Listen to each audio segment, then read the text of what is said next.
Қазақ тілі.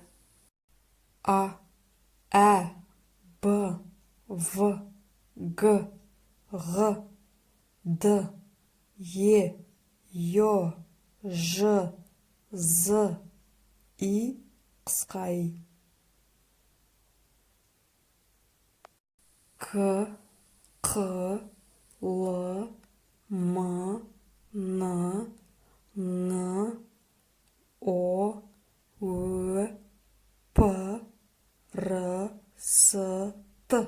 У, О, Ö, Ф, Х, Х, Ц, Ч, Ш, Щ. Жуан белгісі Ы, І. Жіңішкелік белгісі Ю, Я. Рахмет. Сәлем.